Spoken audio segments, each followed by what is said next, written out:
You cannot find somewhere else somebody as loud as Moroccans. There is definitely other people, but we have a certain specific kind of loudness that goes on with us and how we talk and how we engage. Oh no,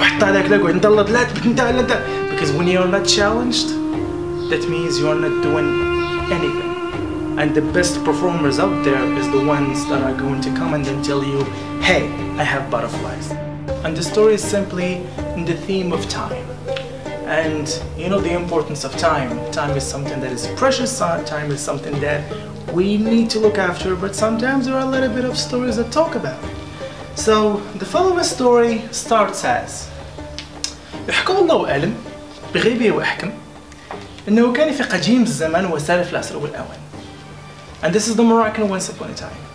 You know, we Moroccans, we are composed in a very complex way. We can be funny, we can be cute, we can be nice, we can be bad, but then we don't show you that until you somehow strike that nerve in us, and then you hit that nerve, and then the real Moroccanness is gonna come out. Is when you wish to perform for people, you need to look at them, and then you can guess if they are there for a 10-minute story, 20-minute story, or half an hour story. So once upon a time in a village, there was a cheese seller. He used to sell tea to people. He had the best tea ever. But then once he got tricked and he had bought the worst tea ever. Yeah, so they could sit there, listen to you for 2 hours and a half. But now, basically they could listen to you for like 5 minutes, and then he has a phone or he has a computer where he can check something else. You know, you play with them, and at the same time you deliver something that's gonna take their pain away, because you as a storyteller, you're not just there to, you know, to sit and perform and say stuff, but you're there to take their pain away. You're like, they are there with you for like 10 minutes, 20 minutes, and you're there to somehow make them forget about their daily routine or what happened in their lives or anything that had to do with the world that's made them, you know, depressed a bit. And then he would sell it to people with the same price as the good tea. And then they were a little bit confused why his tea had changed. They came and complained to him, hey, you're selling us some tea that's not really good. And then he would say, with his tongue sweetness, of course it's the good tea, just go and drink it. But then one man, he kept on complaining every single time of the day. He would come to him, and he was old, and then he said, hey, the tea is not good. And you could find a story in the smallest things on earth, even a rock. You never know if this rock lived for like billions of years, and then you could be telling a story about it. He's staring at me and oh, she's not laughing or he's not laughing. It's not your fault. There might be people like that. No matter what I do with it, it's not really good. And then the seller would say, oh, have you tried to change the water? Because the water that's from the well is not really good for the tea, so you should change your water. The man believed his words. He went, he changed the water, but then it was all in vain. Nothing had changed. He came to him another day. He said, hey, I've changed the water. There was nothing that changed about the tea. You're selling me the worst tea ever. No. First thing is they come with this idea that they wish to study something that is old, and at the same time they know that it's new because it's happening nowadays. Storytelling is not just like a once upon a time story or a fairy tale. It's like, it's in marketing, it's in business, it's in art, it's in different like backgrounds. But then when you study the original form of it, then you can understand what's going on now in Morocco, because we are Moroccan. This is a story now. We are talking about something that matters, and then somebody else is gonna come and make a story about it. But I love people that had worked from scratch, people that they do it every day. They're not like they've reached the level and then they stop. Because I lived in the old town or the Medina, so basically what the people that I see every day surrounding me are the ones that are doing it every little single step of the day. He would wake up in the morning, he would go to his shop, and then he would try to sell, he would try to create, he would try to do something. He's like 85, but then he's still working and he's still creating. And this is the inspiration, this is the people that I would admire to be. I wouldn't be like, okay, I'm a storyteller, I've reached this number of stories, I can sit on them and then start performing them every time. No, that's not the way it works. You need to always keep on working, and when you keep on working, you are somehow keeping your inspiration for the other people. There are people that might be inspired by you. There was like a kid who was like 3 years old. He would see this guy, and then he would be like, wow. And then he took a couple of moments, and the seller answered, It's about the teapot you cook it into.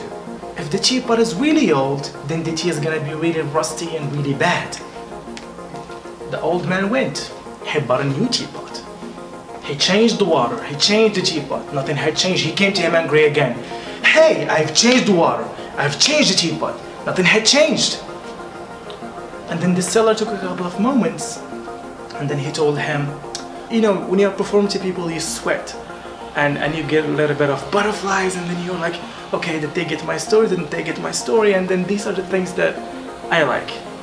I don't like just to sit somewhere and then, okay, da-da-da-da-da-da-da-da, and you don't need to perform 17 times a week. You might just like perform once a year, and then people are going to remember you for what you did. And then that's when you realize you're becoming the people's storyteller, not your self-storyteller, because eventually that's the real storyteller over there. You might not be telling any story, but you might be capturing people's attention because you feel the thing that they feel. When I was growing up, the thing that we were always surrounded with was like your family telling you stories, telling you stuff that happened, telling you stuff that didn't happen, and then they always embody the personality and embody the feeling of the story, and then they transmit it for you. Yeah. And there was always a continuous like creation that was going on, like story number 1, story number 2, and then these stories, they would collapse and then they would give birth to many stories. And then the seller took a couple of moments, and then he told him, well, it's definitely the charcoal. If the charcoal is really bad, then the tea is gonna be bad regardless of the water or the teapot that it's cooked into. The old man again believed his words.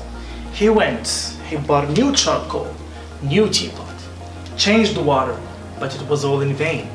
There was nothing that changed about the taste. And then he came to him. I've tried everything you said. There are people that now may not even blink an eye when you are performing because they wish to listen. They wish to pressure you to give something more and more and more, and that's the real people. And then you have other people that are going to be laughing and making a ton of noise and enjoying you at the same time, but then you can keep an eye on those that don't show any interest. And these are the people that are interested in you. I've changed the water, I've changed the teapot, I've changed the charcoal. Even if I wanted to cook it on a golden teapot, it's not gonna change anything. Because you fooled me, you've wasted my time, and shame on you for selling us the worst tea ever. And shame on me for trusting you all this time, because when you come to somebody and tell them, tell me a story, they might not be able to tell you a story right away, because they might have forgotten the ways. But as a Moroccan, we are always like talking too much, saying stuff too much, and just like doing this. So you just talk to them and then you feel the stories coming out of them, rather than just tell them, tell me a story. And that's like the Moroccanness of creating stories. And that is, ladies and gentlemen, why sometimes tea is good, but it's sometimes bad. But when it's bad, don't waste your time on it, because the more you waste your time, the more there is nothing that you will gain, and it will go all in vain. That in order to tell anything, or in order to deliver anything, you need to feel it first, and then you need to be passionate about it in order to give to it. The seller lived happily ever after while the old man got angry at the end. And that's the end. To me, the most inspirational people, if I wish to say people, are artists, regardless of whatever they do. I have a couple of friends that when you look at their art, you will be like, they have a story to tell. And then that was it. It was like tea time, so over the best conversations that happen tea. I like this one. Some of the best conversations happen over tea. Over tea.